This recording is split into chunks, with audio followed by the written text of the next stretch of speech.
Hey everyone. Today I'd like to tell you a story. It's a story about a conversation I had about 10 days ago with the YouTuber known as Boogie2988. Now, for those of you who don't know who Boogie is, he is a gaming YouTuber. He also live streams on Twitch, and he is also a Twitter presence, as in he likes to tweet a lot. So, for those of you who are not aware, I had been sending a series of increasingly inflammatory tweets to Boogie in an attempt to get his attention, as he had his DMs closed, because I wanted to talk to him. But it was proving to be difficult, because he was not responding to any of my tweets. Eventually, however, I did post a response to one of his tweets, and he DM'd me, finally. So, at about midnight on June 26th, 2019, we had a conversation that lasted about 2.5 hours. I'm now going to tell you what he told me in that conversation, and why I need to tell you this.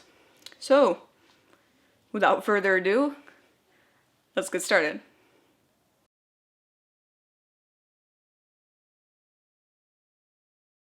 First off, I'd just like to address a couple things. One is that this video is not being monetized, and it's also not being tagged with any inflammatory metadata.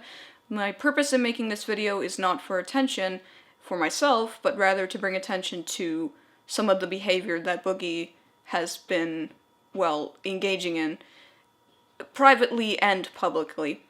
And also, I apologize for the jump cutty nature of this video, but I'm going off of the screenshotted tweets that I have taken, which have not been modified in any way. They've not been photoshopped, so I'm just going to be going through this conversation and logging my thoughts as we go. So anyway, let's get started. So immediately at the beginning of the conversation, he seemed to think that speaking with me was a bit, well, useless. He seemed to think that because I have a low opinion of him that there was no point in speaking to me. He said he was aware that I had posted on Reddit in the r/SamandTolkien subreddit. Now, I am aware of the subreddit, and I have posted there before and asked a few questions there, mostly in regards to this video I was going to make. This video was originally going to be a list of questions for Boogie, because I couldn't get response from him. However, I asked most of those questions in this actual conversation, so this video is different from my original intention. However, the information is basically the same. So my purpose was not to have this conversation because I was posting on this subreddit, because the subreddit has compiled a list of interesting information about Boogie and his past exploits. However, my interest is not in Boogie's past exploits. That has all been well documented at this point. My interest in him, in particular, is in regards to what I perceive to be manipulative and exploitative behavior on his behalf in regards to how he treats and interacts with his viewers and his fans, which is something that I generally don't stand for. I am against manipulation and exploitation of fans and loyal viewers, or just viewers in general, especially when it comes to money, when money is involved. I've been in a situation as well last year with the Butch Hartman O-Axis situation, where I got involved after it was brought to my attention that he was manipulating and exploiting his loyal fan base for money for his O-Axis project. So it's not like this is the first time I've engaged in this sort of thing. This isn't for attention, it's just that this is something I do. I keep an eye out for prolific manipulators. So I had asked a few questions on this subreddit to just get a little bit more information on Boogie's background, because to be honest, I'm not a fan of his. I've never watched his videos. What I've been paying most attention to is his Twitter account, as that is his most public profile, not counting his Twitch. So anyway, he says that he can't convince me of anything, so there is nothing to talk about. I said that his job is not to convince me of anything. He requested that I not share this conversation with Reddit, in any way, shape, or form. Now, originally what I had done is I had given him an ultimatum. I said I would unsubscribe from r/Sam and Toki, I would not engage with the subreddit, I would also not engage with him on Twitter until the time in which I made this video, which, yes, I did tell him I was making this video. This is not a surprise to him, but I will get into that a little bit more later. So I told him that, and I did keep to my word. I didn't engage with the subreddit, and I have not talked to him on Twitter since. However, he has not held up his end of the bargain in that I requested him to stay off social media, particularly Twitter, in regards to his mental health. And he's not done that. He was able to stay off social media for about 15 hours, and that was it. He wasn't able to make it more than a day, so I feel that he has not held up his end of the bargain, so that is why I am now talking about this conversation publicly. Because if he hasn't held up his end of the bargain, then I don't feel I need to either. Anyway, the next part of the conversation, he insinuated that because I was critical of his actions, I wanted him dead. Which I said, I don't want you dead. I have never wanted Boogie dead. Not at all. Even the worst manipulators and exploiters, I have never considered wanting them dead before. The preferable action would be for them to stop what they're doing immediately. He seems to think that that means I want him dead. So I asked him if he could see what he was doing. I said that he interprets any and all criticism against him as a threat. However, my focus is not on you, not because you are Boogie. My focus falls on you because I believe you are a chronic manipulator. So he claimed that he is not a chronic manipulator. I said to him, verbatim, do you think it's healthy to surround yourself with a cocoon of endless reassurance, a hive mind of yes men who cannot criticize you? Do you really think that that is what is best for you? He didn't respond to that. He just apologized.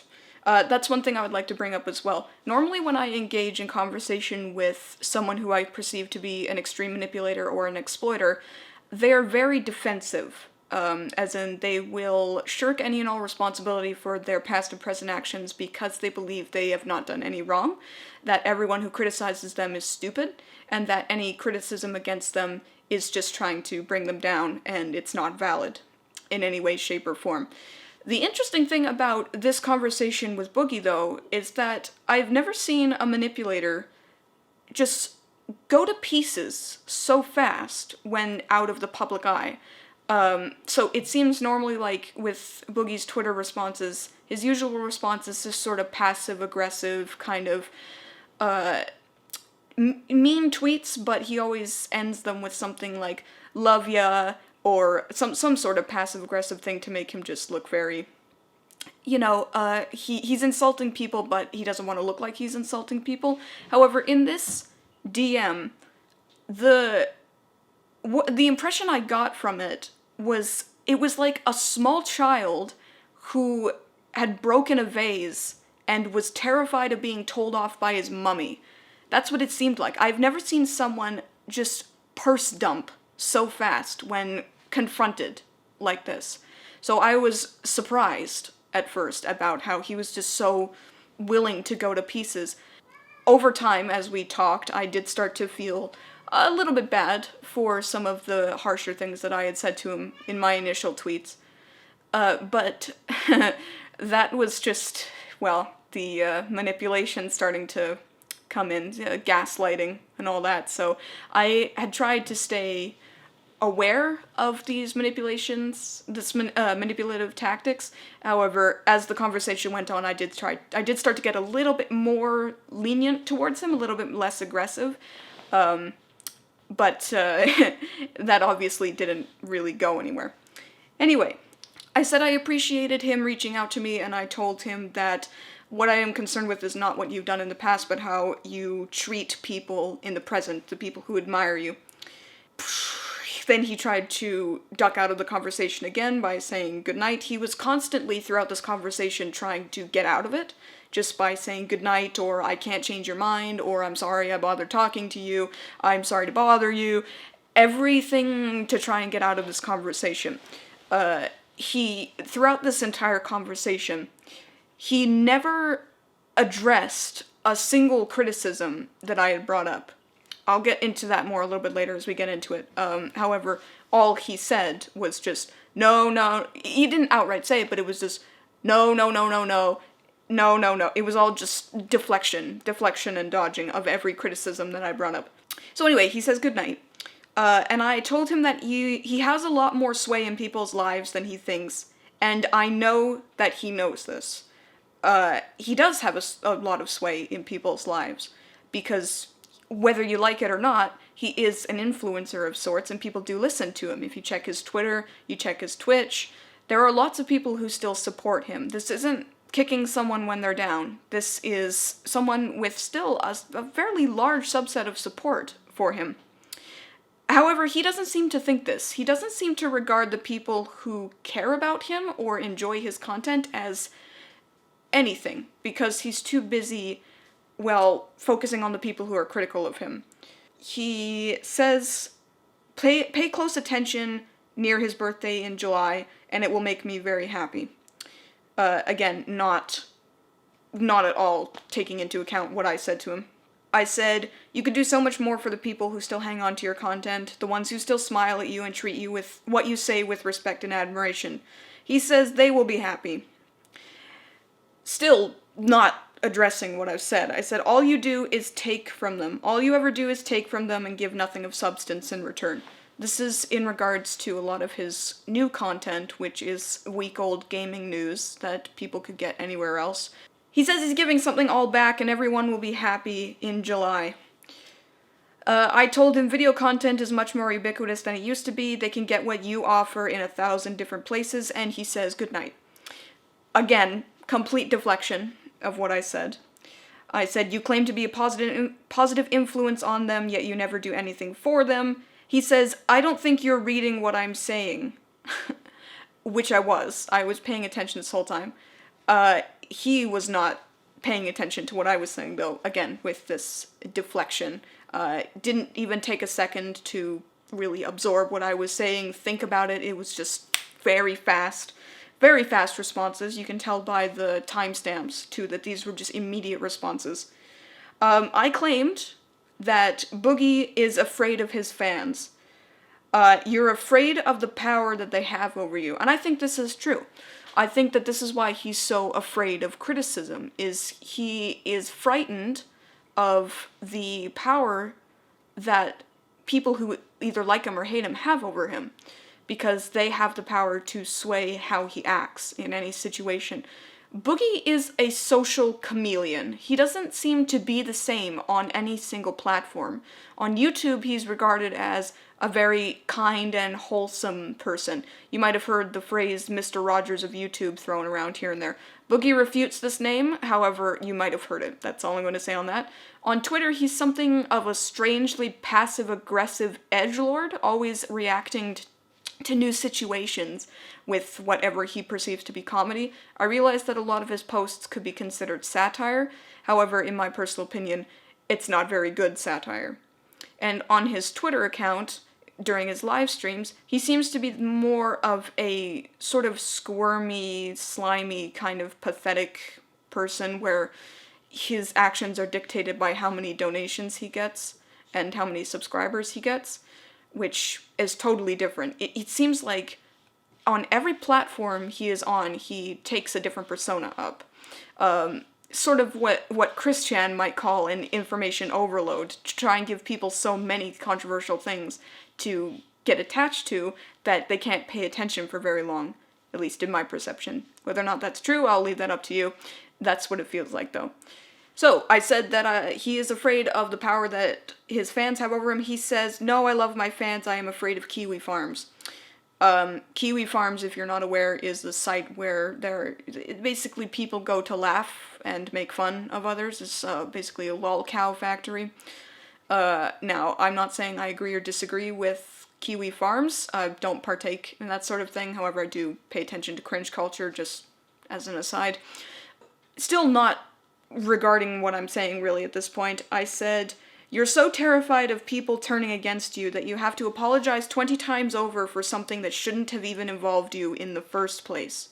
His response to that is, Nah, I love man fans. Spent last weekend hugging over 500 of them and thanking them personally for their help. I said hugging a fan doesn't mean you love them. And I asked him, do you ever just talk to your fans? To just get in a private chat and listen to what they have to say? He says, all the time. I thought you were a fan, it's why I'm talking to you.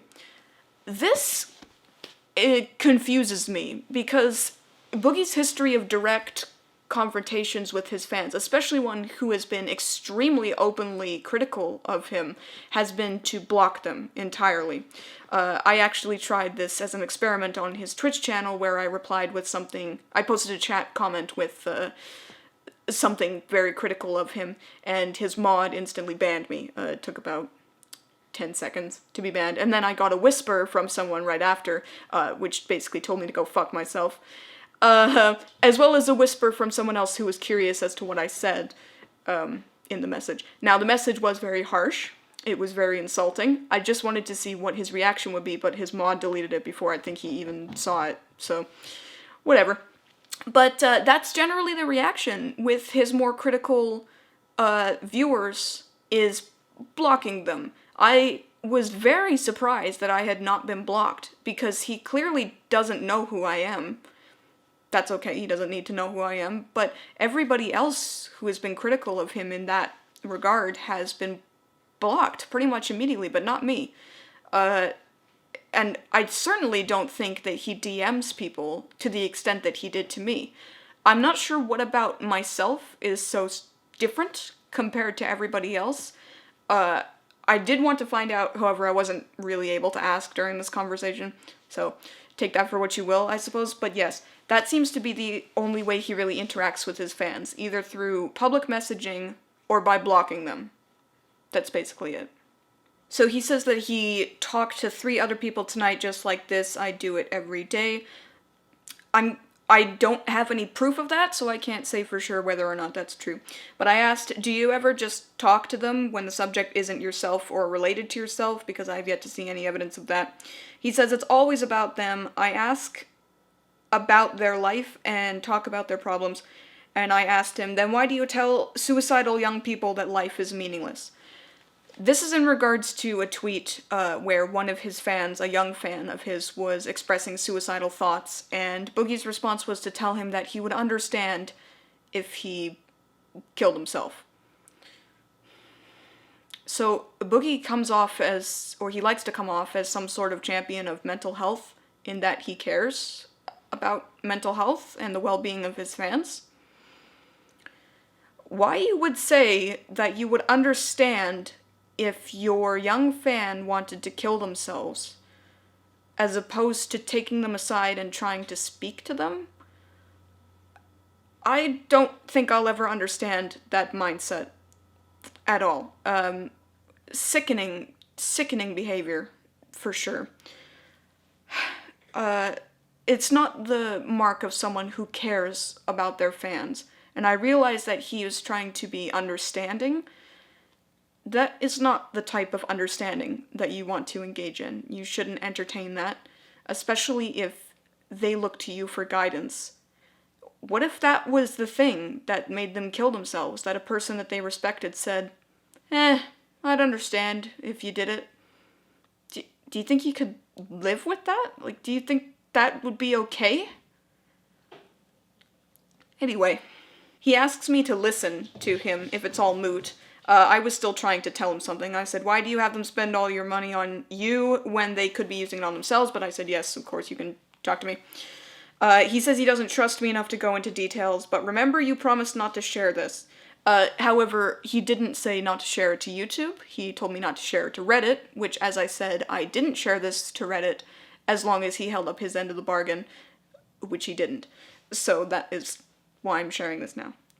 I told him just because I'm not on your side doesn't mean you can't trust me. I'm critical of your actions, but I'm not your enemy. I don't consider the people who I criticize as my enemies, because I generally would hope that they would be open to a discussion, in which case they could reevaluate their actions.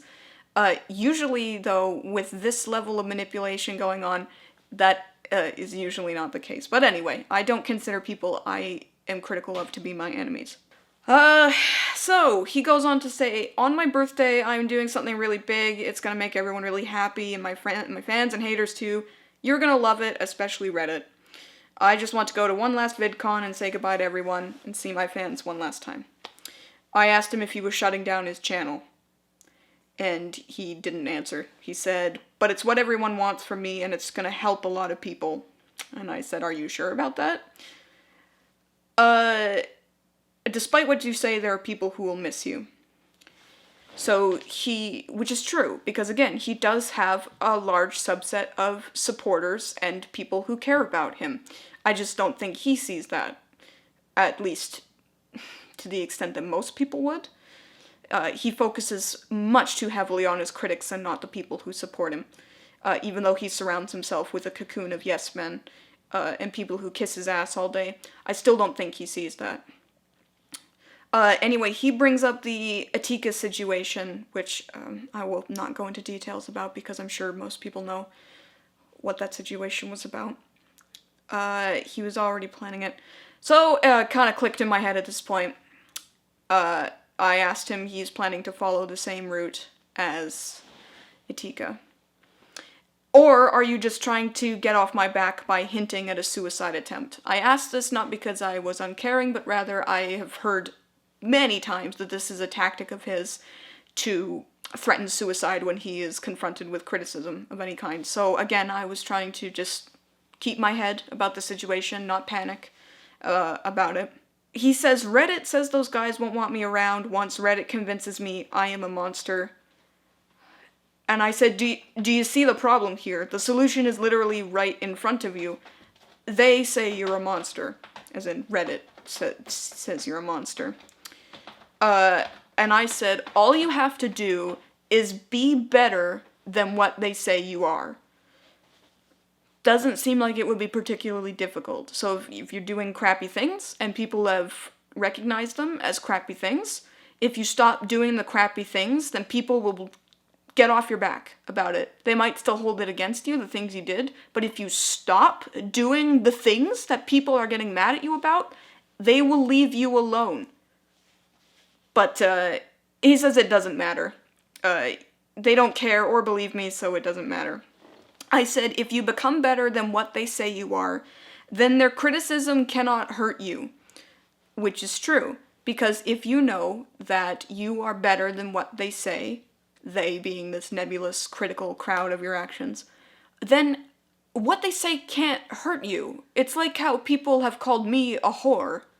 A lot. People have called me a whore a lot, despite the fact that I have never had sex. So it doesn't hurt me, because I know that it's not true.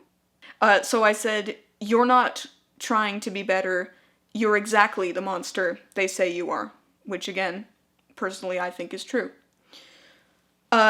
He says, but in my birthday they will have no choice, and they will see. I said, you have every opportunity to not be the monster they think you are. Again, totally deflecting what I'm saying again. I wish that were true, because if I was that monster, I would have already killed myself. I have never wanted to have sex with kids. I never abused my wife. None of it is true. I said I didn't say that. That's not what we're talking about. And he says, Reddit did. And I said, I know they did. And he said, yes it is. Read the mega thread. I have read the mega thread. That was sort of originally what had caught my eye about Boogie. I had actually seen some of his posts on just various cringe-related things, because he was acting kind of cringy, so it caught my attention. But then his Twitter account caught my attention more than anything else, and that's really what made me motivated enough to start responding to him. What I said is, we're not talking about Reddit. You and I, right now, are talking about your current behavior. And he said, I am talking about Reddit, though. Which is okay. I said, why do you care so much about what they think of you? And he said, okay, well, let me answer that first. So that got his attention there. So he says, my dad molested me, and so did my sister. It ruined my life. I hate pedophiles with a passion, so them calling me one really fucks with me bad. I would kill a pedophile, I would never harm a child. So listen. I said, I'm listening. On my birthday, I am dedicating my fortune to several charities. What's left of it anyways. I'm gonna do a huge charity event and match it dollar for dollar till I am broke. And I said, good. That sounds like a good idea. But don't commit suicide after you do that. Just do the first part. Which he didn't listen to. And he said, then when I am broke, I'm gonna wait a couple years till everyone forgets about me, then, you know. I can't do it when it will still hurt my fans. That's why I'm still here. But once Reddit has fully convinced everyone that I want to hurt kids or whatever, then I can go. I said, how about you just do the first part without any caveats? Because you want to help people. He said, because once I am broke, I won't be able to support myself. I said, look, man, you're Boogie. You know, Boogie? And what I meant by that was just, it's not as though money wouldn't be able to come to him if he just gave it all away. YouTube just sort of generates money. If you just let it be and you have monetization on your account, it'll make money. You don't really have to pay that much attention to it. Especially if you have as many videos as Boogie does. I realize right now he's in a pretty catastrophic sub-bleed, and public favor has turned against him at this point. However, that has happened on many occasions, such as with Keemstar and Tanamongu, or however you say her name, and they've recovered. So it's not to say that he couldn't recover and make his money again at some point. That's all I meant by that. He says, I was him, as in Boogie. Now I'm just what Reddit makes me out to be. The wormed T-bins I want to fuck kids died. I am so done. Sorry, I don't know what he was saying there. I think the gist of what he's saying is that Reddit believes he is a pedophile and that means he is one. I'm not sure exactly where this came from. We were talking about his current behavior in terms of manipulating his fans and viewers, and he turned the conversation into this weird tangent about him being a pedophile, or not being a pedophile, which, totally wasn't what I wanted to talk to him about at all. I had been aware that he had said some comments like, I don't want to have kids because I'm afraid I'll molest them, but I'm willing to give him that maybe that was taken out of context and I've just heard the worst parts of it, so I'll give him that, but that wasn't what we were talking about. He just kept trying to steer the conversation back towards that, and it was a bit strange. So I said, if you can just be a little bit better than what people say you are, then you will never be broke. I said, then just come out and say it, in regards to this pedophile thing. I said, if Reddit scares you so much, you need to make an ultimatum. Not on Twitter, not on Twitch. On YouTube, in plain view. He says, nah, they already won, let them have it. I said, Reddit has won. Okay, so I said, you won't even try? They haven't won. He said, no ultimatums, just let them have their victory, they deserve it, they worked really hard. Very passive-aggressive jab towards the people on the Sam and Tolkien subreddit. They have done their work. I actually commend them for paying attention to this sort of thing. I do think that sometimes they go a little bit too far with just how much they really pick into the things that he does. I think if anyone from the Sam and Tolkien subreddit is watching this, I think maybe just tone it down just a bit. Like, you can still pay attention to him, but it's very taxing to have every single last tiny thing you say scrutinized. So I realize what you're trying to do, but just tone it down a bit, okay? Just a bit. I told him this isn't a win or lose situation unless you let it be. He says, I am just one man and they are thousands of people, and if they win, then it'd be for the greater good. I can suffer so they can be happy. And I said, they're not happy. Don't you get it? Basically, everyone in that sub was once a fan of yours. And that's true. You can read any post in the Sam and Tolkien subreddit, and most everyone there is there because they were once a viewer of Boogie's or a fan of Boogie's. It's just his behavior over the years has caused them to turn. And not all of it was influenced by the mega thread. Some of them just saw what he was doing and got fed up with it. I could understand if that happened because, well, it got me fed up and I barely have any reason to care. Until the point where I realized he was manipulating people. Then I really started to care. So he really he focuses really hard on Reddit. I said they're there not because they hate you for no reason. They hate you because you let them down. Instead of feeling bad for yourself, you should feel bad for them. They were your responsibility, and you let them down. Because whether you like it or not, your fans are your responsibility, which is something I truly believe. If you have people who listen to you and who look up to you and enjoy what you make, you have a responsibility to make sure that they are enjoying you and listening to you for the right reasons. It's your responsibility to make sure that they aren't defending you when you have done something indefensible, and that they are not coddling you when you require criticism. That's why I feel that he has let down his audience, because he has, again, surrounded himself with a cocoon of yes men and has not opened himself to criticism in any meaningful way. He's not improved upon the criticism that he's received. And he is, again, different on every platform, a social chameleon. And I do feel that he's let down his viewers. He doesn't seem to regard them as, well, really anything other than just this nebulous idea of his fans. Anyway, he said, well, they won't be let down once I'm done and they win and they can be happy, right? He will fix it in less than 30 days. And, again, referring to this plan of his that he has, I said, nobody on that sub wants you dead, okay? Not a single one. He says, love you, man. Thanks for the chat. Feel better, and it's good to know I'm on the right track. So apparently planning for your eventual suicide is the right track in his mind. He says that they all do. I read it daily. So he reads this subreddit daily, and he believes that every single person who posts on that subreddit wants him dead, which is not true.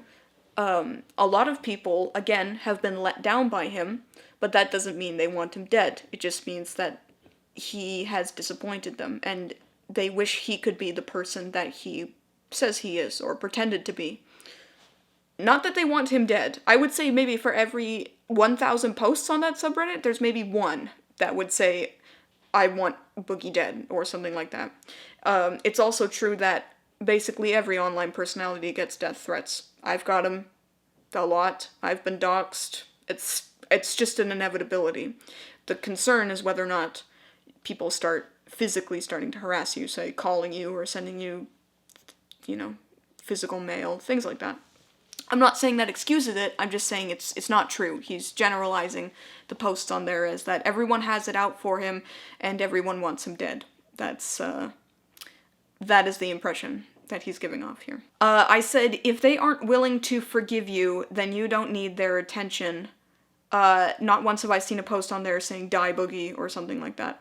He says he sees it daily, he gets dozens of death threats. They tell him daily to kill himself. I said, can you show me one? Some proof? He says, email and tweets and YouTube comments. And I said, can you show me, please? Keeping in mind that death threats in YouTube comments are pretty common, I get them too, doxed, all that stuff. So he sends me this death threat that he got, at some point. He got it at some point. He says proof. I delete most of it, though. I said, when did you get this? And he says he doesn't know. So this could have been from years ago, as far as I know. He says he gets them daily, and he could only give me one example. That's not to say it doesn't happen, but he didn't present any reasonable proof towards that, so I'm going to have to assume that that is a lie. So I asked him, in your mind, is this person worth listening to?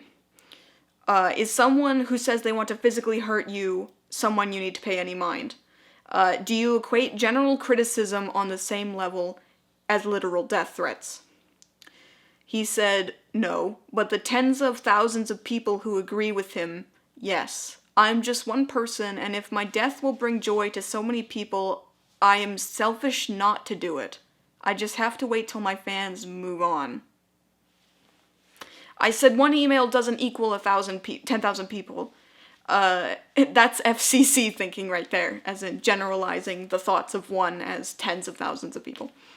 He says, criticism is fine, it's why I haven't muted you. I had originally assumed that instead of blocking me, Boogie had just muted me. which he didn't. So, but again, I'm not sure why. I was very critical of him, very inflammatory in those tweets, especially one following the Atika situation, and I'm not sure why he didn't mute me when that's usually his signature move, is to block people. So, whatever. Again, I don't think that's in regards to the actual criticism I gave him, though. He says he has seen tens of thousands of people say that they want him dead. I'm going to have to say that that's probably not true, because again, he didn't give me any proof. I said, if criticism is fine, then why have you deflected all my criticism with talk about suicide, mental illness, and lack of money? Why have you not acknowledged a single thing I've said to you? Do you see what I'm saying when I say you are a manipulator? So I was starting to get a little bit frustrated at this point. I also should have been asleep about an hour before this, so I was starting to get a little bit tired. It was about 1 a.m. when this happened. He says, because these things are the things I am worried about, your issues are no longer relevant. Which means that, nothing I said to him, none of the points I brought up were important to him because he was too worried about whatever Reddit was saying about him. Which meant that everything I was saying was not even worth listening to or regarding in any way. He says he can't take my advice, it's too late. And I said, is it really? He said, check Reddit, too many people are convinced I am a child raper. I said, tell them you're not then. Just seems like a no-brainer to me, I don't know. He says, I can't ever change their minds, I gotta go. So he tries again to leave the conversation. I said, don't use alts. He's, says he doesn't use alts. That's another lie of theirs. Again, I don't really have any proof whether or not that's true, so I'll give him that one if someone can give me some proof whether or not that's true. He says he has an alt for his porn, but that's it. So I don't know if that's true or not. He says he has said that he's not a child raper, they don't listen or care. Tell them that you're hurt by what they've said and that they have no proof. So this whole, he just really wanted to seem to drive the conversation towards this whole pedophile thing, which again was not what we were talking about at all, or at least I was trying to not talk about that. I didn't even bring it up, I didn't even know it was a thing. He was so hurt by this that he just wouldn't even listen to anything that I said. I said that the issue is you keep them at arm's length because you're so afraid of the power they have over you, as in his fans and viewers and critics. I said, but haven't you heard the best way to defeat your enemy is to make them your friend? Just doing a little Lego Ninjago quote there. I said, meet them halfway. Your problem is you never try to meet anyone halfway. Which is true. He is only interested in having a conversation if he's the one who can control that conversation.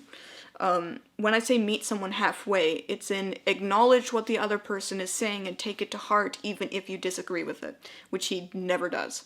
It's all deflection, all the time, deflecting it with one of his various methods. He says he's done exactly that, addressed those claims in a YouTube video just last week as a last-ditch attempt, but it didn't stop them. I said, this was continuing on, I was saying, I said, because nothing is ever your fault. And not literally, I just mean in his perception. Nothing ever seems to be his fault. He always blames everything but himself for that. I know sometimes he says something like, I'm going to be better, I know I've messed this up. But the problem is his actions don't reflect his words, which is why I say this, nothing is ever your fault, in his perception. If he really believed that he was at fault for his actions, he would stop doing them. But he keeps doing the same thing over and over again. He screws up and he apologizes 20 times, he says he's not perfect, and then he does the same thing. He doesn't acknowledge that there's anything wrong with what he's doing. What he says is to try and get people off his back. It's apologizing, but not really meaning it. That sort of thing. He says it's all his fault, he takes full blame. Again, not really. Not if his actions have anything to say about that. I said, then why don't you reflect that attitude in your public posts? Sure, you can say that to me here, in this private place. He says he has. They ignore them, though, in favor of the narrative. I said, but I've yet to see any evidence that you're capable of accepting guilt and blame upon yourself. Sorry, but you haven't. So he seems to think that Reddit has concocted this narrative against him, that he's just an irredeemable person who always does bad things, and everything he says is taken out of context to make him look worse than he actually is. And that everything said about him is lies, even when they have proof that it's not a lie. So, persecution complex, if I've ever seen one. Reddit reacts to what you do, Boogie. They don't create, they just react. He says he said all of this on his YouTube channel and on Twitter daily. They don't care, they will never stop. Okay, well, I don't watch his videos, so I can't say for sure. He said, did I watch the video? He said he literally said he wasn't a pedophile over and over again. He said this one, which is this How His Trip Saved Me video, which is, I believe it's about how his trip to E3 stopped him from, I don't know, doing something to himself, hurting himself. Again, I haven't seen the video. Because my interest is not in his video content, it is his public persona, the persona that he puts on towards people, and his actions towards the people he entertains, his audience. That is my area of interest. Not the content he makes, not his Twitch stuff, nothing like that. It's just how he treats people, and I don't appreciate how he manipulates and exploits people. That is my problem, and he keeps just not getting into it with me in favor of this the Reddits are out to get me thing. I said that there's proof to counteract that statement, as in, he says that, he said he wasn't a pedophile over and over. I said right because there's no proof to counteract that statement. What I meant by that is that, there's no physical evidence that he has ever, done what he says. I don't know if there is or not. As far as I'm aware, there isn't, other than some remarks that he's made. But he has not been convicted for this kind of thing. He's not been indicted in this kind of thing. So technically speaking, there is no proof. That's what I meant by that. I said things you said contradict that notion. I'm not saying I agree with that. That is merely the sentiment. That's in regards to the comments he made, such as I can't have children because I would molest them. That sort of thing. Again, I'm not saying I agree with it. Just that's the common consensus. He said, how do you prove you don't want to fuck kids? I don't, but I still can't prove that. I said, I'm not sure how you'd prove it physically other than just don't fuck kids. But you can prove it verbally. By not saying things like, I can't have kids because I'm afraid I'd molest them. He says he didn't say that. Okay. I said I don't know all the context of that, so I'll give you that one. Again, my issue is with your current behavior, not your past behavior.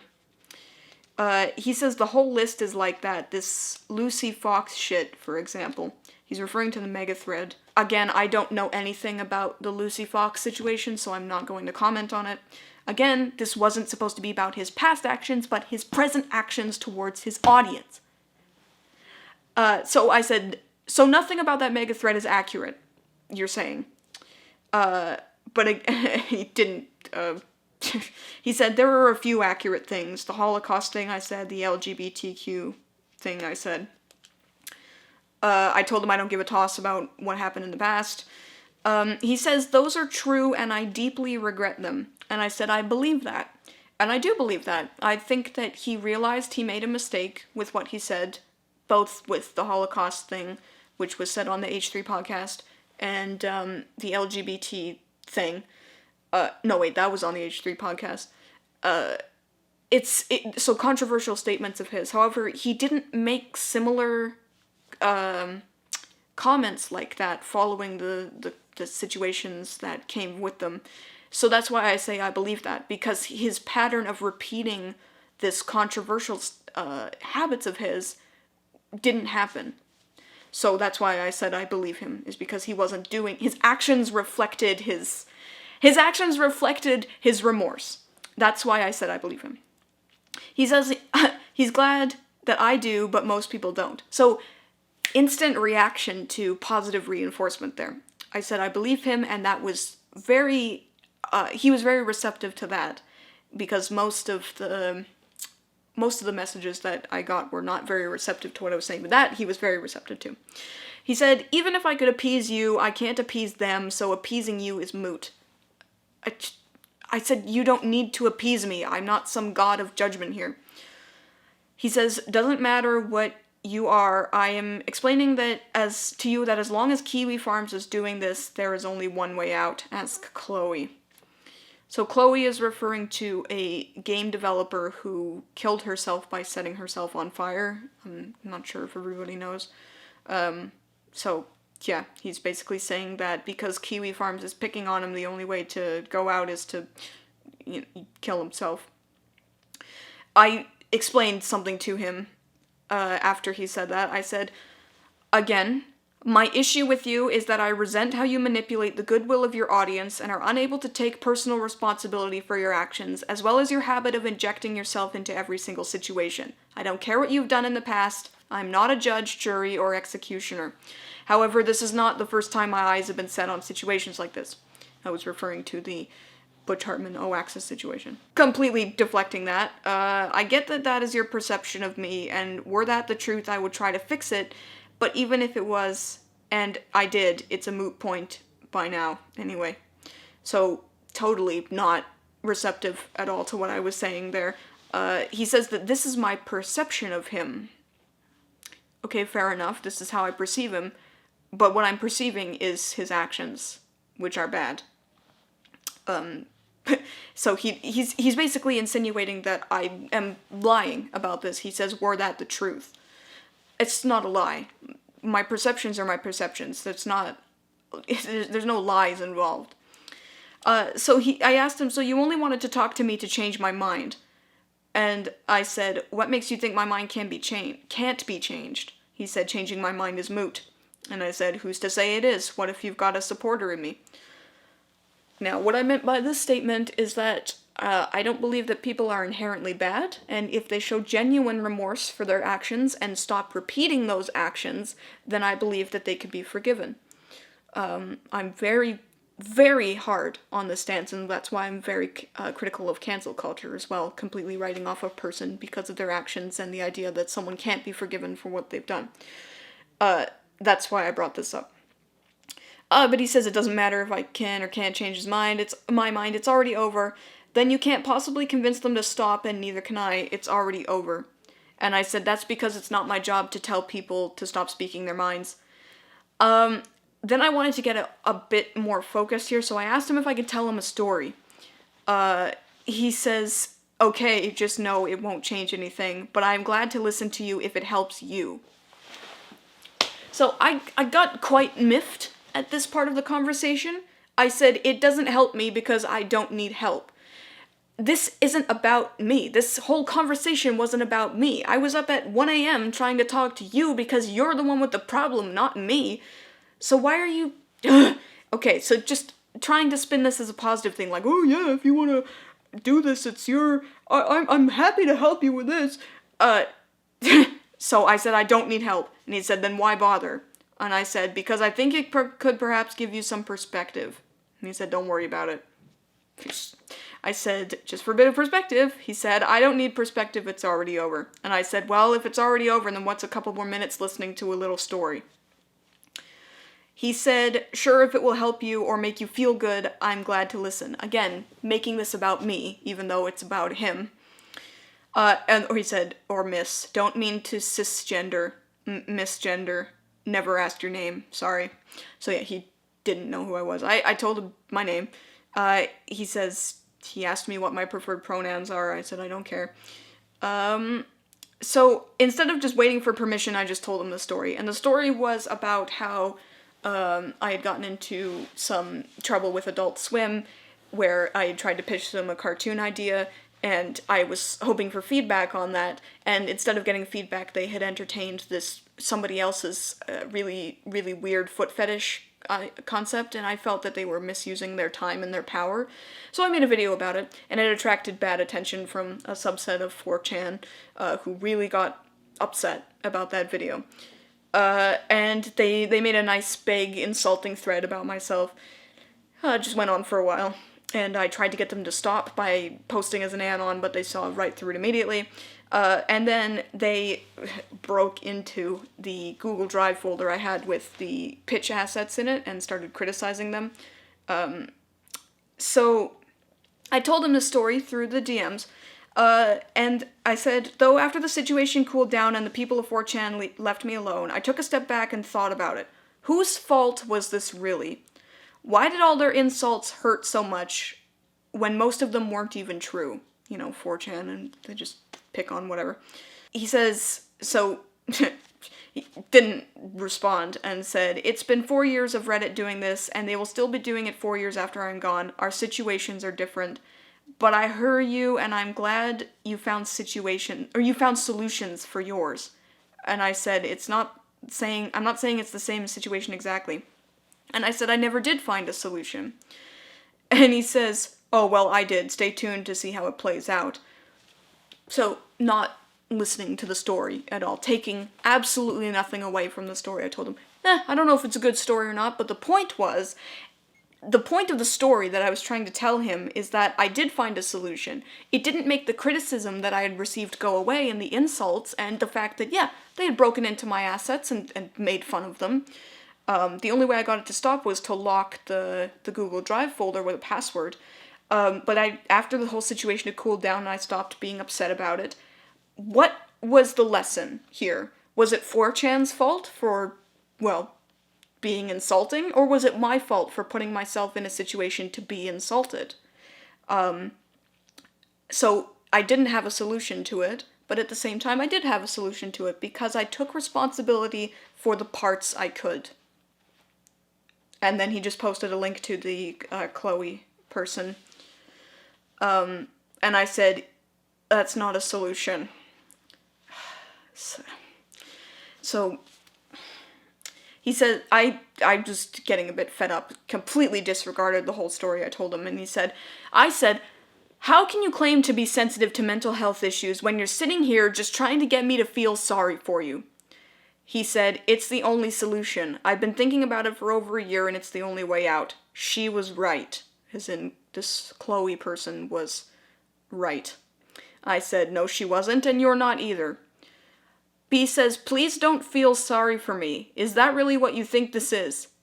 I said, yes, I do. He said, you must really think I am a monster. I said, I do, yes. However, like I said, you need to be better than what people think you are. And he said, well, that isn't even part of this. I was hoping to make you happy by telling you this. I never thought your sympathy was an option, and clearly it wasn't. So, okay. I said, in truth, though, I think the root of all the problems I have with you stem from the fact that I think you just hate yourself.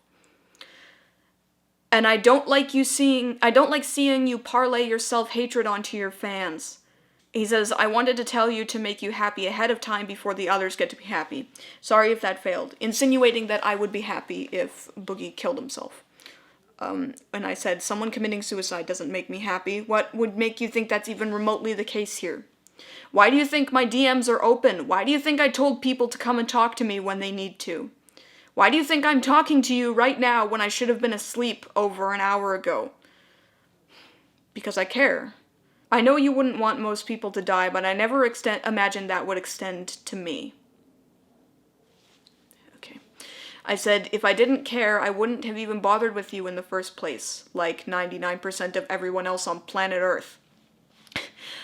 I'm talking to you now because I believe in you. I believe you can be better. Again, I believe that people, if they show genuine remorse for their actions and don't repeat them, they can be forgiven. Anyway, complete deflection again says, well, get some sleep. Sorry for keeping you awake. I promise we will make a lot of people happy really soon, and you will get to win and the rest of Reddit too. So, again, just insinuating that I would find some sort of happiness if he offed himself. I said, I believe that all people can be better, but your continual actions to the contrary have really aggravated me. Not because I hate you, not because I want to see you fail, not because I want you to be dead. You and I are on the same platforms, and we have the same responsibilities to our audiences and fans. Even if you don't see it that way. And, again, well, what you want is moot anyway. Like I said, it's already over. I've been trying to find another way, and have been for a long time. There just isn't one, sorry. It's again deflecting everything I'm saying. I'm not speaking to you in the name of YouTube drama or whatever. I really genuinely don't give two shits about that, and it is true. It's not why I'm doing it. I really, really do not care about YouTube drama. Generally stay out of that sort of thing. I know you are going to believe that this is all manipulation, but I want to talk to you one more thing anyways. Listen to one last thing since I listened to your story, which he didn't listen to my story, but I said, of course.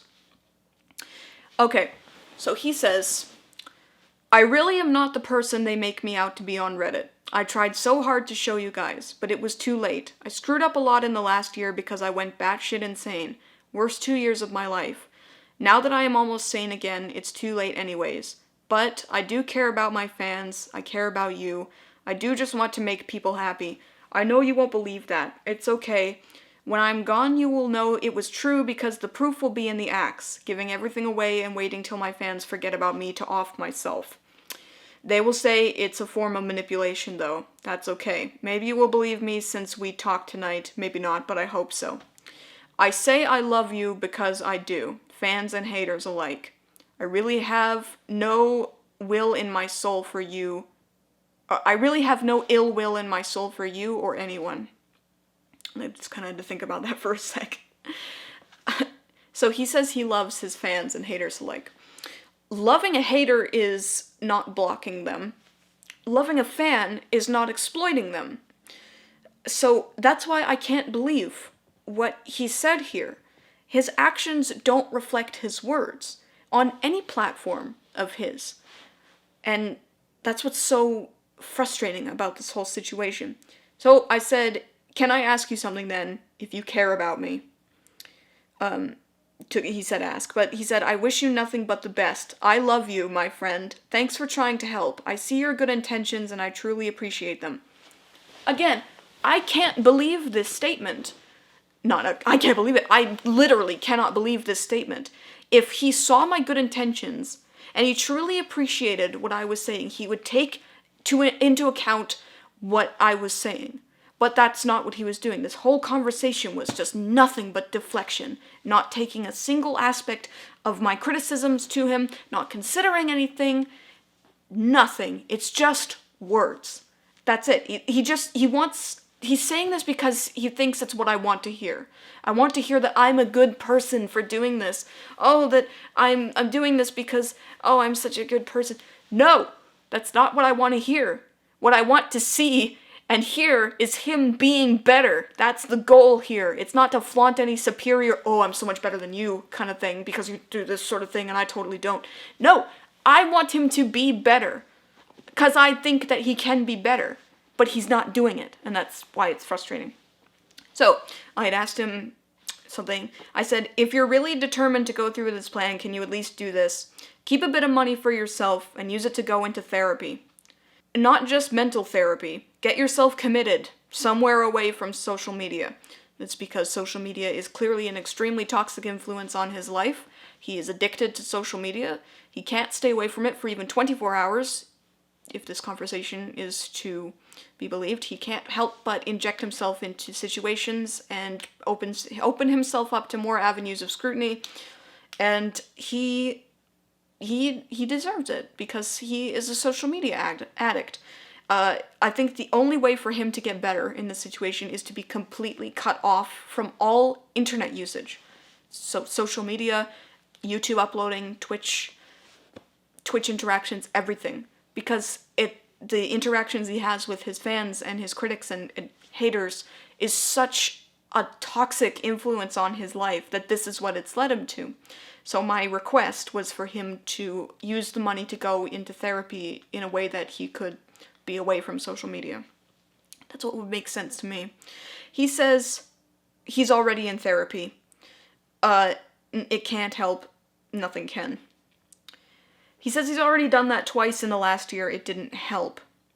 I said, you said you were going to delete your Twitter. Why are you still on Twitter? You said you have the strength of a titan, so why do you cower in fear of Reddit? because how they celebrated when I said that. I will be off soon enough, though, they can celebrate then.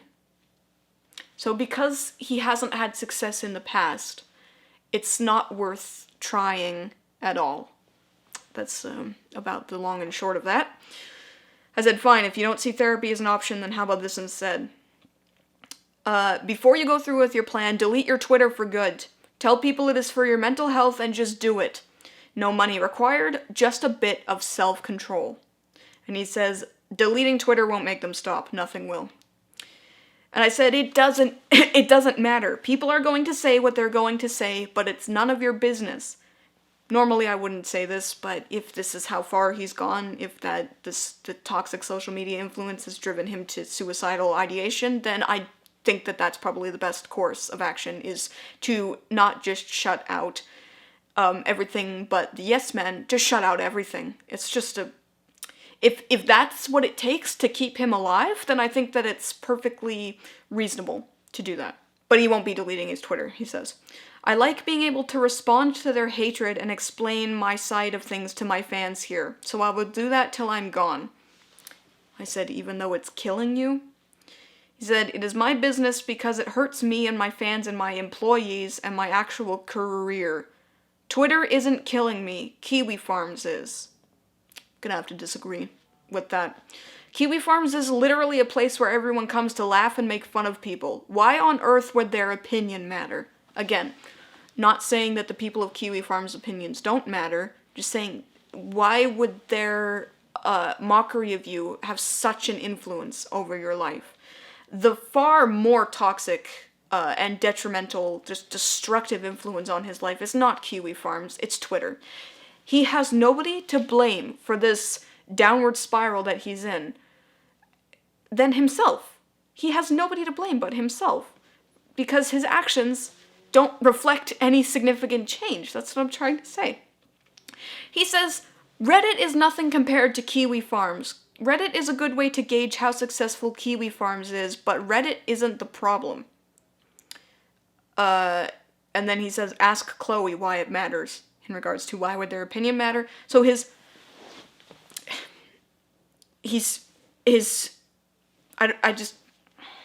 was a little bit defeated at this point. It was like, ask Chloe why it matters. How am I even supposed to respond to that? So, people's opinions of you would matter so much that you would just off yourself. When the more logical, reasonable explanation or solution would be to just get away. Not away, as in off the earth, but just get away. It takes just a little bit of self-control to just delete your accounts. If you care at all about your mental well-being, not just for yourself, but again, for your fans, too. Because if your fans are worried about you, you're not doing them any favors either. So if you care about not only your well-being, but your fans' well-being, you'll explain to them what's going on, and you will delete your account. Seems like a no-brainer to me, but whatever. So I said, you're resigning yourself to the same fate as this Chloe person. Do you really think that dying will stop people from talking? Do you really think it'll shut anyone up? Remember Amanda Todd? I don't know if anyone here does remember Amanda Todd, but girl who was bullied into suicide. Doesn't stop people from talking. Of course not. The only people suicide hurts is everyone who cares about you. But that won't stop the people who don't care about you from talking. Just saying. They are militarized, and their astroturfing is impacting every aspect of my life. Reddit isn't militarized. They're not militarized. They don't even know each other. They will have to talk about how I left all my money to charity when they do talk. So this is an interesting thing I noticed during this conversation, is that Boogie only seems to value money. As in, his value or worth as a person is determined by how much money he can give people. Can't really say I agree with that. It's strange that he would think that. He really likes to show off. Not necessarily how much money he makes, but he really likes to talk about money, about the things that he buys, about how much taxes he pays. I don't see how giving money makes you a better person. Yeah, being charitable can reflect the good side of you, but it doesn't make you a better person. You should do it because it's out of the goodness of your heart, not because you want people to get off your back. So, okay. I said, if you really cared about your fans and viewers, you'd cling to every last shred of life you have left in you. Even if you have nothing left to live for in yourself, you can live for them. Because you live for them, nothing anyone says can hurt you. Which is, again, something I believe. Because if you wake up every morning, even if you hate yourself and you hate everything, and life just seems miserable, if you have somebody or something that you can't possibly let down, then nothing anyone says can deter you from that path. And again, I'm not saying that's true or not, that's just what I believe. I'm trying to share this viewpoint with him, but he's not having any of it. He told me to wait till they forget about him. I said, nobody's gonna forget about you, because you're leaving them with an unforgettable legacy. And let me tell you, it ain't a good legacy. The internet rallies around hilarious stories of failure and makes sure nobody ever forgets them. He says, no, but eventually the internet will forget that I exist in reality, and then I can die without it going viral, and then that is when I will. People won't talk about it after I am offline for a year or so. I said, generally the internet just loses interest when someone just minds their own business. And then I said, that's not true, in regards to his previous comment. He said, I'm not wrong, but I guess it's already too late anyway. So I mentioned John Tron, his whole controversy. I was going to go into more detail with that, but we moved on from the conversation. He says he plans to have his name legally changed so that even if they run an obituary, no one will know it was him. And I said, yeah, trust me, they'll know it's you. There's no getting around this. Because internet sleuths are pretty good at this kind of thing. There's really no hiding it. They won't. Don't even plan to die in the same state, he says. I said, all you'll be doing by killing yourself is hurting people. Aren't you supposed to be the Mr. Rogers of YouTube? Or whatever? He says he was never that. Okay. He says, gonna wait till right after Trump wins his second term too, so I will be one of thousands that week, insinuating that thousands of people are going to kill themselves if Trump is elected for a second term. I said that might not happen though. I mean, he can't predict the future. He says it will, guaranteed. I said, alright, well I can't say anything about that. I'm Canadian. Alright, but let's just say it does happen. He says, can't be hurt because I killed myself or hurt because Reddit convinced them I beat my wife and fuck kids. Obviously seems better to me. If I was a fan, I know which one I would want. I don't even know how to respond to that. So I said to him, well, look, if you've got the evidence that what they're saying are genuine lies, why not report the subreddit? So yes, if they were spreading genuine lies about him, that he can prove are lies, then I think he has every right to report the subreddit, because that would constitute harassment in a way, spreading just constant lies about someone. The issue is that they're not lies. The thing is that this subreddit has receipts for stuff that you've done. You don't seem to have receipts to the contrary, though, only anecdotal evidence, and your anecdotes change all the time. You can never seem to keep your story straight with anything. Ever. You seem to change your story all the time, and that's not only a clear sign of sociopathy, but also of manipulators, too, is that they change their stories ever so subtly that people don't really notice it so much at first, just change little details here and there until eventually it's a completely different story than the one you originally told. So if you want to, do this a bit better, maybe keep your stories more straight and people won't need to always pull the stuff about you so that they can archive it for the time when you inevitably change the story. I said, you've got options here. Not necessarily the right thing to do, but it is something you can do. But if you make that decision, you have to stand by it in regards to reporting the subreddit in the case of genuine lies. He says his wife has legit tweeted that I never abused her, and they ignored it. but I can't prove that I don't want to fuck kids because that is impossible to prove. I haven't seen that tweet from his wife, his ex-wife, so I'll give him that one, but you know, if there's receipts for that, then feel free to correct me on that. I told him, you have a reputation as being a severely spineless person, so show them that they're wrong by standing by your actions, or behind your actions. He says, what do I do? Go hang around a bunch of naked kids and not have sex or something? I said, it ain't like that.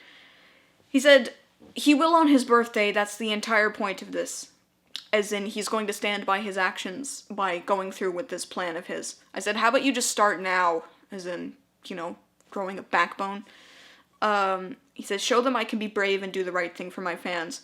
Yeah, but the right thing for your fans isn't killing yourself. Think of how many of your fans are suicidal too, and how your actions could affect them. Do you want to be responsible for the death of your fans? He said, I'm sorry you can't see that, but the sooner I disappear, the less of them get convinced I am a kid fucker. Again, just bringing the conversation back to this. This was not the point of the conversation. I just wanted to talk to him about his manipulative behavior, not this. He says, I feel more of them will kill themselves over thinking I am a pedophile, but I see your point. Just finally acknowledging something that I said to him. I disagree, though, that more of them will not kill themselves over thinking that you're a pedophile. I don't think... People might support you, and they might enjoy what you do, and they might like you, but I don't think that it being revealed that you're a kid diddler, it would make them kill themselves. I don't think that would affect their lives as much as you think it would, just saying. Okay, so in trying to just, you know, diffuse this thing, I said, I can see that that thing in particular has really hurt you. How about, instead of burying that sentiment in the middle of a video about a different topic, you just make one single video? Again, he tries to get out of the conversation by saying that he was wasting my time. I went on and said, a video entitled, I am not a pedophile, or something like that. Plain and simple, honest, and made without profit in mind. He says he already made that video. And I said, yeah, but the video isn't called I'm Not a Pedophile. It's called How My Trip to E3 Saved Me. And I said, if you don't bury the subject matter that hurts you, you take away their power to take things out of context. Because that's one of his defenses for things that he does wrong, is that, everything's taken out of context. But yeah, if you don't try to bury the subject matter, then it can't be taken out of context. He says he talked to a public rep person, mind you, like 2 seconds after I posted this, and he says, what I'm saying would be the wrong course of action. Which I am willing to give him that. That is not a good idea, to make a video titled, I'm not a pedophile. It's like making a video called I'm Not a Serial Killer. It was nearly 2 a.m. at this point, so I was starting to get a bit tired. But I said I was just giving an example, but I'll give him that, not a good idea, don't do that. He says, making that video, they will see it and now hear this. It's literally the opposite of what to do. And I said, yeah, YouTube would probably mess with the video if it had that title anyway. So yes, I'll give him that. That was a dumb idea. Oh, and then that had reminded me of something, and I said, stop blaming YouTube for everything, which he does. He likes to blame YouTube a lot for everything. Ooh, it's always the algorithm that's quashing his videos. Oh, it's always the Reddits and the YouTubes who are always at fault for this subscriber bleed and the lack of video views. It's never the fact that he just makes old content that people have received pretty much everywhere else at that point. It can't be that. Not at all. Just low quality, low effort content. Can't be that at all. He says, the PR person said to control the narrative and do something big that changes it. That's what I'm doing next month. I don't know what this PR person he's talking about is. I don't even think it's real, to be honest, because this was like instantaneous response. There was no time for him to consult a PR person, check the time codes on the messages. There's no time for him to say this. So I'm not necessarily saying it didn't happen, I'm just highly doubtful that it happened. So I said, okay, good, just don't do the killing yourself part. Because that not only gives people the power to make fun of you, but also makes you look like you're running from something. As in, killing yourself. He says, dude, YouTube has personally told me that I am being suppressed. I don't plan to start lying about that just because you don't like hearing it. no proof of that, didn't provide any proof of that claim. I can't imagine that YouTube would even bother with someone like him at this point. You know, I know he still gets sponsorships and everything like that, but why would YouTube, who are notoriously tight-lipped when it comes to shutting down controversial channels in terms of why they do it, why on earth would they come out and say to you specifically, no, we are going to suppress your content? YouTube doesn't do that. They just don't, as far as I'm aware. If anyone can find proof to the contrary, please correct me on that. But as far as I'm aware, that is not how YouTube operates. They don't just individually say, yeah, we're done with your channel. We're gonna suppress it, boy. Yeah, suppress it. Because if you really got that information, you could actually rally behind that and say, look, YouTube is literally trying to censor me. Not just these weird claims where you're like, oh, my performance is bad because... You just need some proof. Maybe if YouTube told you, maybe you should provide screenshots of the conversation you had with them, emails, text chat, anything like that, if you archived it. Proof. Just need some proof of these claims, that's all. I told him I'd take any opportunity to shit on YouTube. My next video is nothing but shitting on YouTube, which is the previous video I made. He says that his channel is marked as borderline content because of the Francis video, their word. Again, no proof of that. Although I'm willing to bet that because of YouTube's whole secret rating system thing, it probably is rated M, you know, like the M content. Not denying that, but I don't think that YouTube straight up told him, because I don't have any proof of that claim. I said, you've got to take some personal responsibility for that sub-bleed you're experiencing. He says he does. You guys just ignore that part. And I said, okay, well, let's say no more on that front then, because we just weren't getting anywhere with that. I could have gone on for hours just on that topic alone, how he needs to just stop blaming YouTube for everything. Just stop blaming everything but himself for stuff. But whatever. He said that many times that my mistakes in the last year has cost me fans. I've said many times that my content wasn't the best since the divorce. You guys just ignore it for your narrative. He said it ain't my narrative. And then he says, let's sleep. Just, again, trying to get out of the conversation. I said I'm just going off of what I see. Again, his current behavior, not his past behavior. I wasn't paying attention to his past behavior, not interested in it, only interested in what he's doing right here, right now, on a daily basis. Okay, so he says, I gotta be up in 3 hours to pretend I like being at Busch Gardens so I can make my fans feel good, when all I really want to do is go home and sleep till my birthday. And I said, okay. He says, but I love seeing how much they love seeing me out and about doing stuff, so let's make them happy while we still can, right? So he's basically insinuating that he was going to an amusement park, Busch Gardens, not with a plan to go have fun because he wanted to be there, but with an intention just because it makes his fans feel good, even though all he wants to really do is just go home and sleep. So I said, it's just like, I said, maybe if you don't like being there, you can lay off of Twitter for the day, try and focus on having some fun. He said, no, I won't. I'm going to tweet lots and lots of pics. That's entirely why I'm here. So people do like seeing you out and about, clearly. Let them live vicariously through me one more month. So, okay.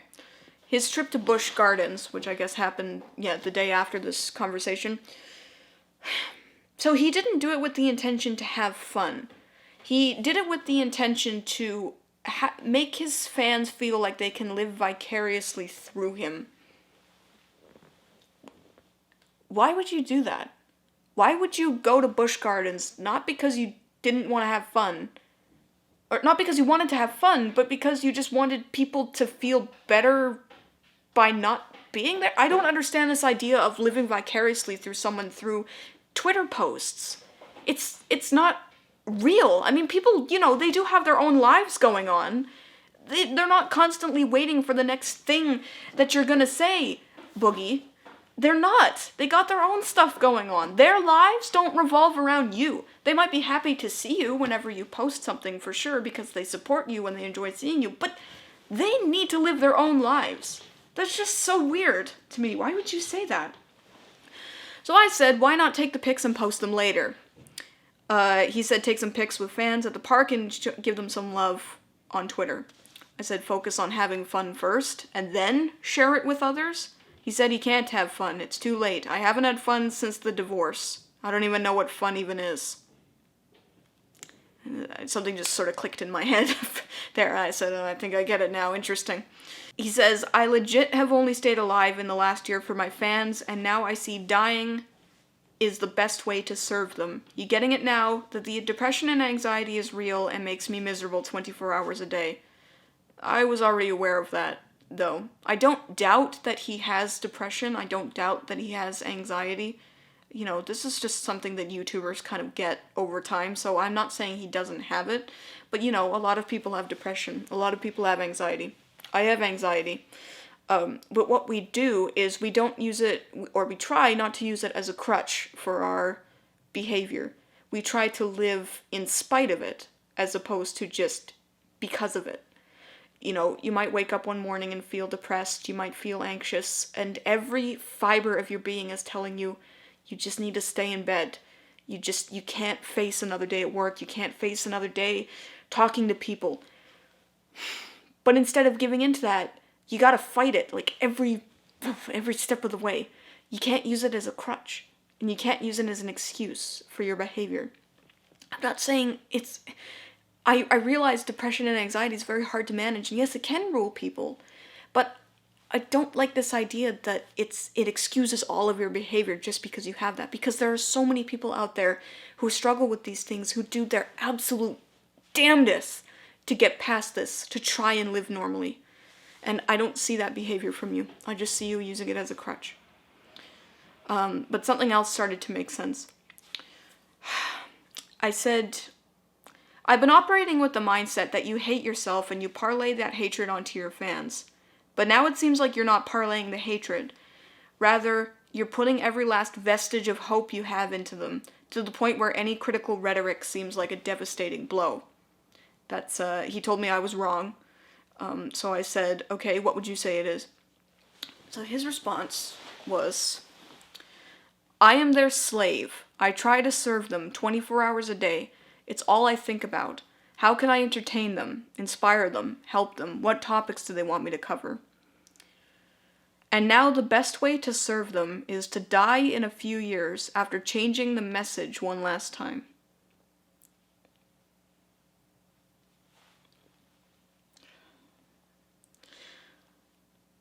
I'm their slave.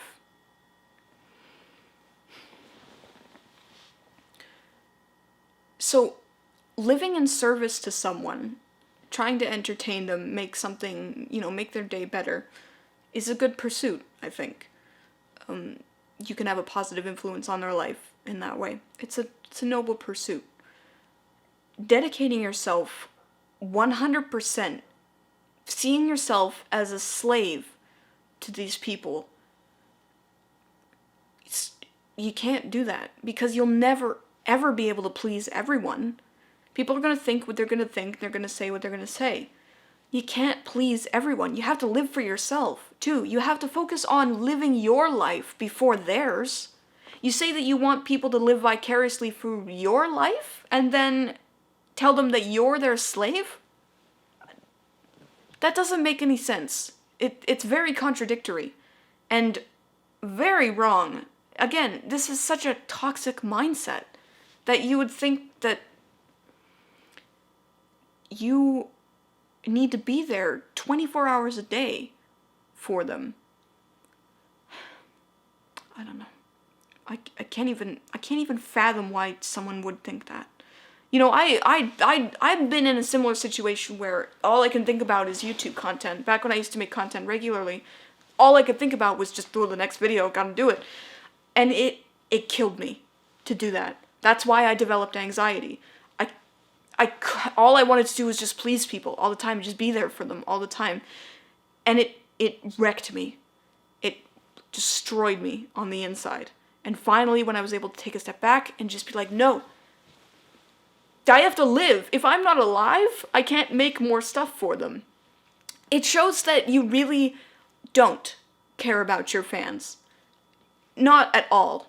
Because you say that you're their slave, that you try to serve them 24 hours a day, and yet you talk about killing yourself because you think it'll make them happy.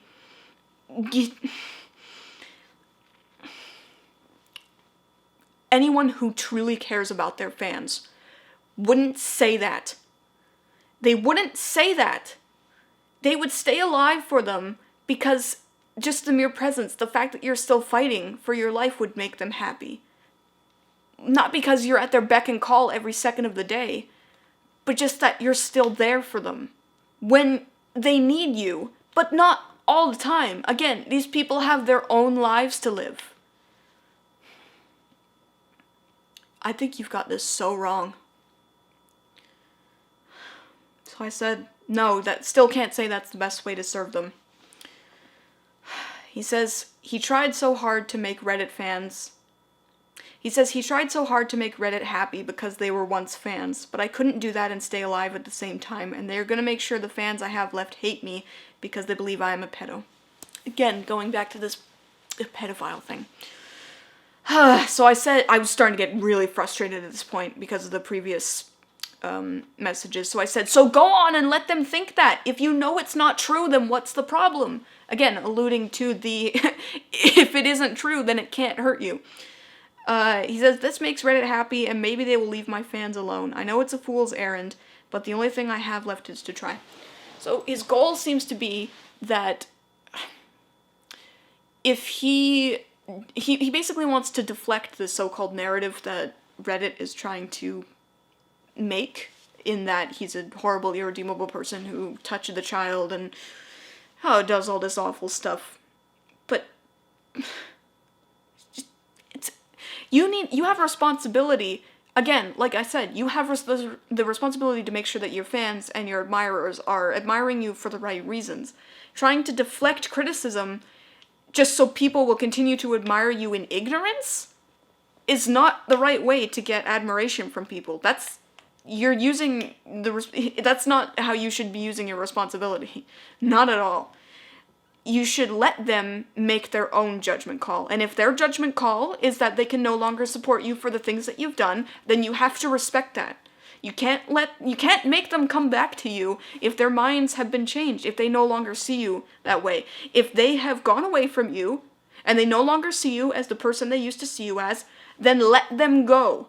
I think that's part of your problem, is that when these people go over to the dark side of the Reddits, and they start being critical of you, you want them back. You want them to come back to you and see it from your perspective, but you can't do that. Sometimes, once someone has gone, they're gone, and you can't get them back.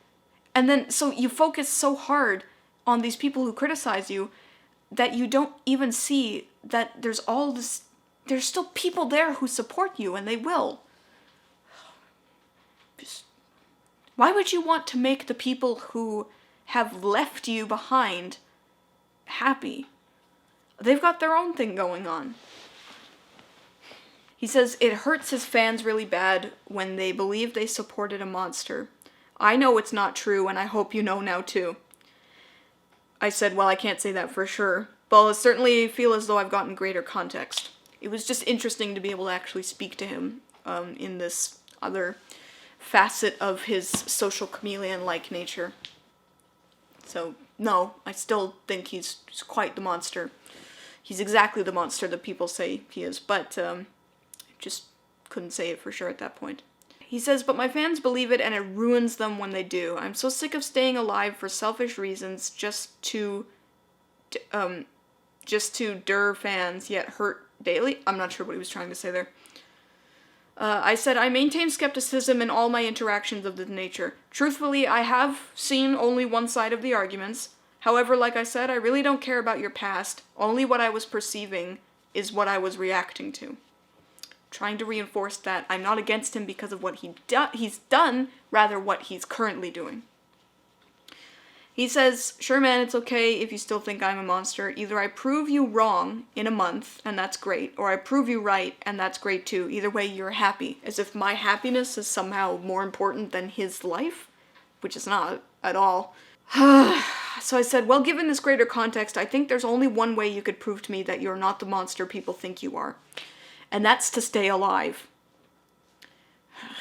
And Reddit will be happy even if you aren't, and while it will hurt my fans that I am dead, it will hurt them far less than if they think I rape kids. again, just going back to this again. So I was pretty much done at this point. I was just, he said, like I said, you and I don't matter. My fans do. It's already over. So I don't matter because I'm not a fan. He said, I tried everything I could to change Reddit's mind and I can't. It's a done deal. Gotta be up in 2 hours. Please keep your promise. After I am gone, you can share this, but not till then. Again, I said I would keep this private from Reddit, if he held up his end of the bargain, but he did not. I didn't post any of this information on Reddit until this video has come out. So if any content from this video makes it to Reddit, that's the video. I didn't post it on Reddit. I said nothing you've said requires their attention, as in the immediate time that this was going on. So I gave him this ultimatum here. I said, I can tell you what I'm gonna do. I'm gonna unsub from that subreddit, and I'm going to leave you alone. However, I'd still like to be able to talk to you. Which didn't happen. We didn't really talk after this. He said, okay, this is when I started to get quite mad at him. He said, after I'm gone, if this can get you some clout or something, feel free to do it. But thank you for waiting until I'm gone.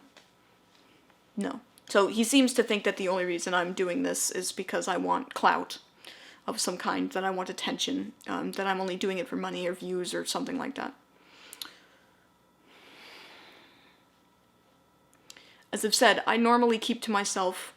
I don't engage in YouTube drama, really. Sometimes I do on my Twitter, just reacting to something, but I very, very rarely engage in this kind of stuff. The only time I make an exception is when I see a profound manipulator or exploiter, which I realized that through this whole conversation we haven't really spoken about that. That's because he was constantly trying to deflect what I was trying to talk about onto this whole pedo thing. And, yeah, and it was very frustrating. So I didn't want to talk to him about that, but I was finding it very difficult to steer the conversation away from that topic because he kept trying to pull it back, trying to control the conversation. So he says, please do anything other than what you were already gonna do. Make your video, trash me, make money doing it. Please, let me serve you. Ugh. Oh, okay. So I take serious offense to this. I said, this video wasn't going to be made to trash you. The video was pretty much going to be like the conversation we had today. I was going to present some questions for you and hope that you would answer. But I ended up just talking to him through DMs, so now this is just the aftermath of that. He says, well, that's what they like to see, so please trash me and get some subs and money from it. Let me help you, dude. Oh, that passive aggressiveness. Ugh. So, just... No. I don't need your permission to do this. I was gonna do it regardless, okay? I was gonna do it regardless of whether or not you had ever responded to me. And I resent you trying to give me permission to do this. You don't give people permission to criticize you. Criticism is just innate in all people, and we have a right to do it. Nothing on earth is immune to criticism, including yourself, okay? And I am well within my rights to do it. Whether or not you feel that this is worth my time is a matter of opinion, but this is what I feel is the correct thing to do. And you giving me permission to do that, trying to take the power away from me? No. No. I take serious offense to that. Just no. So I told him I wasn't going to monetize the video. If you want, I will even tweet about it so they see us interacting. You can be the guy who brought me down. So he basically wants to use this video as some sort of scapegoat for his actions, as in, if he does end up going through with this plan of his, people will be able to point to my video and be like, that's the thing that set him over the edge.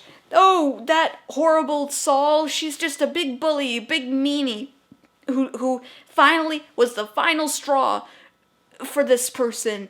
He finally killed himself because she was just such a big bully to him. She didn't see how kind and gentle and nice he was on the inside. Oh, we're just gonna...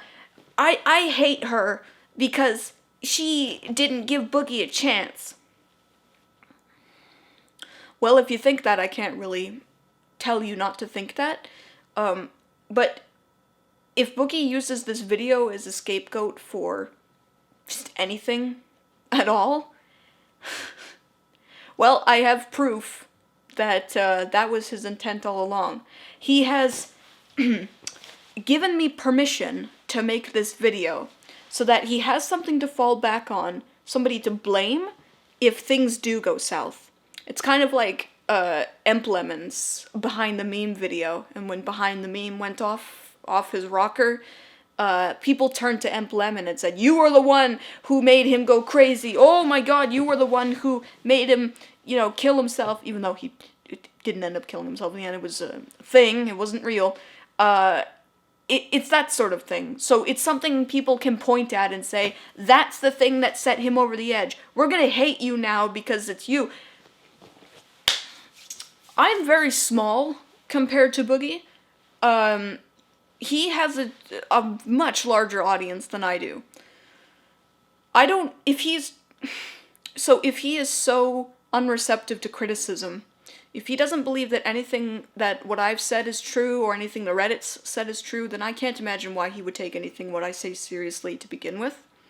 So if you want to come back to this video, say sometime in the future if something bad does happen and you blame me for that, all I can say is that that's what he wanted. That's what he wanted to do. He gave me permission to make this video so that he has some sort of scapegoat for what's gonna happen in the future.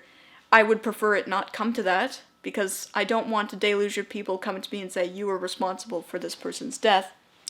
But just remember, he said he was planning this way before I made this video. Just saying. I really resent this, though. As you can probably tell, this right here really bothers me. Very manipulative, extremely manipulative tactic trying to take the control away from me in this situation. I told him I don't care about I don't care about subscribers, which I don't. They barely mean anything anymore, in terms of, you know, YouTube systematically making it harder for people to see their sub stuff, whatever. And I said I seriously don't care about YouTube drama, which again is true. Really don't get involved in these situations on the reg. He said, it's a mistake. YouTube suppresses videos that aren't monetized, so please monetize it. Yeah, not interested in making money from this. I told him I was in the same situation last year with Butch Hartman. My goal isn't to get clout or whatever. My goal is to get the truth. Again, true. Well, all I can tell you is that it's true. If you don't know who I am, you might not believe me, but this is why I engage in this sort of thing. My interest is getting to the truth and trying to get these manipulators and exploiters to maybe get a little bit of self-awareness going. Haven't been too successful in the past, but that doesn't mean I've stopped trying. He says, I know you want to help my fans, so let me help you because you were once a fan. Make your video. I will feel like shit if you don't. And I said, I'd rather you not use any potential video I make as a scapegoat, and I was never a fan of yours. I had only vaguely heard about you until like last year. My only interest in you was what I perceived to be manipulative behavior. Which is, that's true, by the way. I had heard his name come up every now and then. All I'd heard is that he was some fat AVGN ripoff. That's all I'd heard about him until recent developments where I had seen his recent behavior. Yeah, so never a fan, never watched his videos.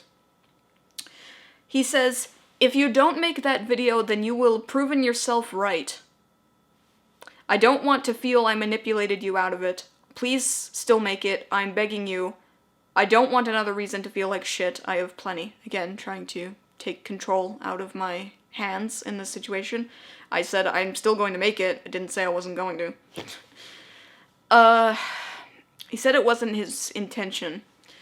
I told him that a lot of information would be repeated, which it is. It's basically just repeating all the information from here. I asked him if he would not talk shit about me behind my back. I wasn't sure if he'd do that, you know, on his Twitch streams or something like that. I love his response to this, though. He says, dude, I don't even know you or anyone else who knows you, so I won't have a chance to shit talk you, no offense. Ooh, burn, ouch. Ooh, I am a small YouTuber. Ooh, that hurts. Boogie don't know me, so that really hurts, you guys. Oh, man. So I'm so insignificant to him, he doesn't even have he won't even have the time to shit talk me. Ooh, it really hurts the heart, don't you know? So he says, go hard, give Reddit what they want. Please, you have been very kind tonight and you deserve the subs and views and I want you to get them. Again, totally not about that at all. So I reaffirmed my ultimatum. I said, as I said, I'm going to leave you alone and keep this private, so I'd appreciate it if you didn't just shit on me somewhere else. But that keeping it private, again, was on the assumption that he would stop using social media, which he didn't. And remember, I'm not your enemy just because I'm being critical of you. So I asked him, you know, not to have his fans brigade me and all that. I may not be a big channel, but I'm not exactly hard to find, which is true, you can find my channel. I'm not scared of his fans, not at all. But I didn't want to be flooded with a sudden deluge of comments where I didn't know they were coming from. Like, if there's a lot of hatred and dislikes on this video, I'll know exactly why there is. I just was more referring to, like, him saying something on his Twitch stream that I wasn't aware of, and then a whole bunch of people just, like, brigaded my videos or Twitter or something like that, and it was like, oh, bad person, boogie hater, boo! That kind of thing. So he says, please shit talk me, call me every name in the book, it can get you a ton of views and subs, and I want you to have them. I think you have a good heart, and someone who deserves those views. Okay, so is it because you think you're Boogie that I'll get all these views and views and subs and stuff like that? Because I don't think so. Your name doesn't hold the clout that it used to, you know. It's just a name. Again, trying to make this seem like it's his thing and not mine. I told him, if you've taken a look at my content, you'd know that getting views is not really a concern of mine. I'm certainly not a trend chaser. He says, make a few videos about me and it will help you get there. One is enough. This is more than enough content. This video is already way longer than I thought it would be. He says, after I am dead, use these logs, okay? Promise me you will, but only after I die. Which I didn't promise him. I didn't agree to that. I told him, I'm not Turkey Tom or Tro, I am not in this for the tea. And I apologized to Turkey Tom because, I believe Boogie has blocked you. And he says he didn't know who you are. He says, I don't know who those people are. Do they make videos about me? So I said, yeah. So, if Turkey Tom was discovered by Boogie and blocked because of this conversation we had, I'm sorry, Turkey Tom. Sorry about that. Not sure about you, Tro. I don't know if he's blocked you. Just saying, though. He says he knows I'm not in it for the tea. Listen, though. I told him I've been openly critical of things like cancel culture and YouTube drama in the past. He says, use me and my name with my permission and spill that tea this one time, then use that momentum to do good with it. Let me serve you and your community that way. My only response to that was just, I had nothing to say to that. I knew exactly what he was doing here, just very, very manipulative again. So he says he's gotta sleep, promise you'll go hard on me, get Reddit's attention and then use that to turn attention to them, to better people. It's what I tried to do, but I failed hard. But if you can do it, then my death will mean something, so please try. So I said I'm certainly not going to be playing devil's advocate, but I'm also not going to be an unmitigated asshole either. I'm trying my best not to be an asshole, just going through this conversation, but I'm not playing devil's advocate in this situation. I am not on your side, Boogie, and I never have been. Call him a wife-beating, kid rapist and worst. You won't be the first or the last, but you seem to be someone who deserves the clout for doing it? What? He says, please be an unmitigated asshole, it's what they love. Yeah, whatever. I told him, I know you don't watch my videos, but one thing I say a lot is all I can tell you is how I feel. That's gonna be the gist of this video, which it is. All I can tell you is how I feel. You guys can interpret this information however you feel. If you feel that Boogie has done nothing wrong here, then that's how you feel. If you feel that you can see my side of it, in that he's being extremely manipulative here, then that's that. He says, I wish I could do that, but then I wouldn't have to die. But I can't be that person. I can't live that kind of lie. What? He's saying he can't be an asshole. I'm gonna have to disagree with that. I said, you have my word that this will remain between us. Which, I didn't post it to Reddit, which is what I agreed to do. He says, well, please pretend to feel I am a wife-beating kid. Fucker, I would never encourage you to lie, but this one lie fans serve the greater good. So he's basically telling me to make a video, confirming all of these so-called lies that, the Reddits have been posting about him, which will make me look bad, because it'll just be another bandwagon hopping, ooh, Boogie's bad because of this stuff he did in the past. That's not what I'm interested in at all, as I've said repeatedly at this point. Not in it for that. Reddit does perfectly fine on their own. I don't need to engage with that. I've got my own reasons for doing this. Oh, so I was pretty much done at this point. I said, thank you for talking with me. I will do as I see fit for the video. Please remain between us until I am dead. Please promise you will use it after. I said, in the meantime, I leave you to your own. So, no, at no point in this conversation did I promise him I would leave these chat logs alone after he was dead. I did not promise that. Not once. He says, please consider going duper hard. It'd be really trendy, and I deserve it after that joke about Atika. I'm not... I didn't have any response to that, so I just said, I'll do as I see fit. I won't engage with that subreddit, like I said, which I didn't. I had not engaged with that subreddit until I realized that my requests were not being honored. And then I did post on that subreddit. So you can call me a promise breaker if you want. You can call me disingenuous if you want. Can't really change your views on that. However, I feel that he did not hold up his end of the bargain, so I was not required to hold up mine. That was my stance on that. If you feel that's disingenuous or deceitful, then you can think that. He says, I hope you consider my advice and go hard. I really don't mind, and it can really help you. EyeofSol. So this whole conversation, I was trying to give him something to think about. Just trying to get him to consider this criticism that I was doling out to him. And it ends with him just saying, I hope you can consider my advice. As if I had just suddenly had this idea, ooh, I'm gonna take this video and I'm gonna take this conversation, I'm gonna make a video out of it. Yeah, that'll really get him. I was gonna do this regardless of what you said, or even if you said anything at all. I've been planning this for a while. Don't do that, alright? I don't need any advice from you. The day I take advice from you is the day that I stop uploading to YouTube. Okay? Just saying. I already said I don't need help, but I appreciate the sentiment regardless. Good night. I said good night, Boogie. He tried to keep going. It was 2:30 in the morning at this point. I had to be up at 8 a.m., so I was really tired. And I didn't want to talk anymore. At this point, I knew that the conversation wasn't going anywhere. He says, sorry if I seem extra crazy right now. I really am manic. I guess you can tell. I know that he uses this excuse too, this, mania, dissociation, anxiety kind of excuse. Even his, really, bad spelling and, bad grammar, maybe, I'm not sure. Maybe he was in a manic state at that point. I can't confirm whether or not that's true. But again, I don't really like using that as an excuse. So take that for what you will, I guess. Oh, we're almost done here.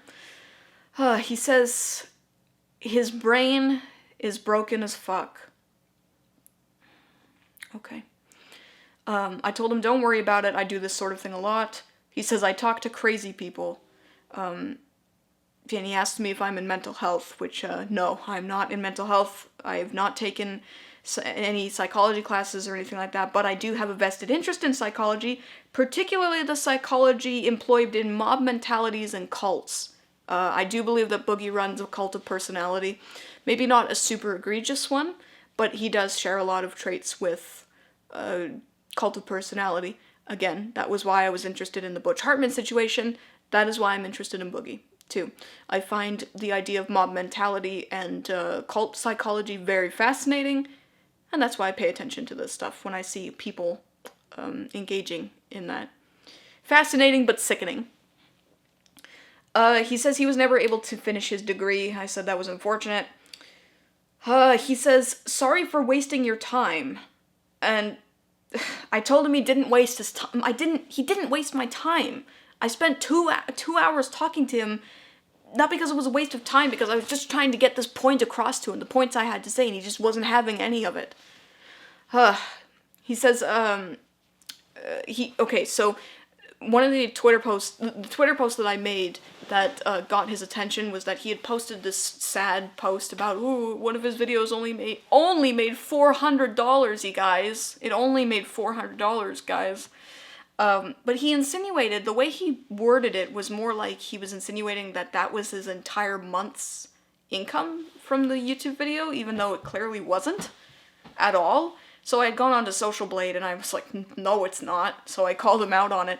I was incorrect with the figures. I didn't realize that Social Blade had a much larger margin for error. So I corrected myself and apologized for the misinformation. However, it was still misleading regardless. I wasn't wrong. I was just wrong about I wasn't wrong in general. I was just wrong with the margin of error. That's all. So in regards to that, he says, I made 5K off 4 million views last month. Some videos do better than others. The video I shared was a Francis video. It only made 400 off of 600K. I don't know how you confused that chart enough to compare it to my entire monthly income. But if you wanted to know my monthly income, there you go. 5K off 4 million. I really am blessed to make 5K a month still from ad revenue, but still sucks that that one video made so little on so many views. Okay. Well, I don't know why you can't be happy with $5,000 a month. That's more than double what I make. You kidding me? How can you not live off of $5,000 a month? Why are you complaining? I realize that when you make less money than you were when you were previously making, you're inclined to be upset about it. It's $5,000 a month from YouTube alone. You've got your sponsorships, you've got your Twitch stuff. People are just giving you money. How are you not happy with that? I'd be over the goddamn moon if I was making that much money just through YouTube. How could you be sad? I know that you say that you're blessed to make 5K, but then why do you make these Twitter posts about how you're, oh guys, look at how much money I only make on it. You know, there was the guy who responded to your post and said, like, I can't even afford bread, and you're complaining about, oh, I only made $400 off of this video. That's, and you know, instead of really thinking about that and gaining a new perspective and being like, yeah, wow, I really should be thankful for what I have, you're like, I'll just throw money at it and that will solve the problem. I'll give you some money so you can buy bread. That doesn't solve the problem. It doesn't solve the problem. Just, whatever, we're nearly done here. So, the next day, at about 3 o'clock, he messaged me again. He asked me if I was doing well. He said he stayed off Twitter for a bit. I said, good to hear. So he says, last night was me at my most dissociated and manic. Sorry you had to see it. I hope you're well and have a good day. I said, don't worry about it. My day is fine. As I said, I do this a lot, which I do. I talk to a lot of people in DMs about their mental health problems because I want to make sure that my viewers and my fans, you know, the fans that I do have, are doing well, that they're doing okay. And I want them to know that they can talk to me about anything, any problems they have. So he asks me about work. I just tell him about work and stuff. I said, anyway, I'm glad you were able to stay off of Twitter for a bit. Were you able to have some fun where you went? He said, yeah, he had some fun. A couple of rides were fun. Met a lot of fans, though, and loved meeting and hanging out with them. I said, it's good to hear. He said he walked so much he passed out once and can barely stand up. I said, make sure you get some hydration. I said, do you carry a water bottle when you go out? He said he forgot his water bottle. But then randomly, he just says, I gave 3 different fans $100 today, too, via PayPal. Picking random people on that thread to help out feels great. No reason. Completely unwarranted. Telling me that he gave people $100. And then he shares a DM of a person who he gave money to. Completely unwarranted. And it was like, what? I don't know why you're doing this. Are you trying to make me change my mind or something? Like, I didn't even really acknowledge that. It was just sort of like, whatever, if you want to... As I said before, just because you're giving money to people doesn't make you a better person. So, he said he's driving to DC now, and I wished him a nice drive, and that's it. That was the conversation that we had. That was a long conversation. So if you made it to the end of this video, you might be thinking at this point, why did I bother making this really long video? And yeah, this was way, way longer than I was expecting it to be. I was originally just going to summarize my points, but I figured just going through the conversation beat by beat and letting you make your own decisions, your own judgments on it, would be a better idea. I don't know if that's the better thing, but that was the judgment call I made. But, so you might be asking, A, why do I care? And B, why is this my place? Why should I care and call out Boogie for what he does? Well, as we've gone over repeatedly, I care when manipulation and exploitation is involved, but why is this my job to call Boogie out on it? Well, there's two things. One is, I feel like he's been able to get away with this behavior for a long time because no one is really doing anything about it. There's, like, I've seen iDubbbz, I've seen Nerd City, they've kind of been getting in there a little bit, but no one has really taken a hard stance against him. And I'm not really sure why, because he's so wrapped up in that big number next to his name. He's got a big number next to his name. Ooh, that 4.5 million really looks scary when you look at it. Ooh, it's a scary number, you guys. That's potentially 4.5 million people who could get on my back. Ooh, they could destroy me. Here's the thing, though. I'm not scared of Boogie. And I'm not scared of his fans, either. I'm more scared of bees than I am of Boogie. And I actually kind of like bees. I'm just afraid that they'll sting me. Because you can only give power to something you perceive as powerful. And I don't perceive Boogie as powerful. Not at all. Because when you take away that big scary number by his name, he's just a guy. And just like any other guy, he deserves to be called out when he does something that is perceived as bad and requires criticism. And I have yet to see him do anything that is worthy of praise. There's lots and lots of other things that he's done currently that he's still getting flack for every day. So I feel like if it is in my ability to step in and say something about it, not because of the mega thread, but just what I have perceived to be bad behavior, if I can say my piece on the situation, then I never have to talk about it again. Because all it does, if I just complain about it internally, just go, oh man, that Boogie guy really pisses me off, but not try to change the situation or try to influence it in any way, then it doesn't help. It's just complaining for the sake of complaining. I don't know if this will have any effect on him. I doubt it will, because don't you remember, he gave me permission to make this video. So, it is not my job to do it, but that doesn't mean I can't. And if you don't believe that I have a right to criticize someone, especially Boogie, if you're still supportive of him and you believe that all I've done here is just ragged on him for no reason, well, this is what he's like in these DMs. This is Boogie. So take that for what you will, I guess. But I'll say it again, one more time. I am not afraid of you, Boogie, or your fans, because I don't perceive you as having any power, because that big number by your name is not powerful to me. So take that for what you will. So thanks a lot if you made it this far into the video. Just take the information I've given you and do what you will with it. I realize this was a long video, but I just had to say my piece on the situation.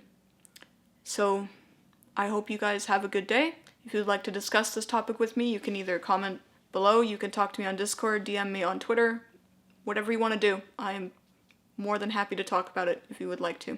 That goes for you too, Boogie, if you'd like to continue our conversation. My DMs are always open. So thanks for watching, everyone, and I'll see you later.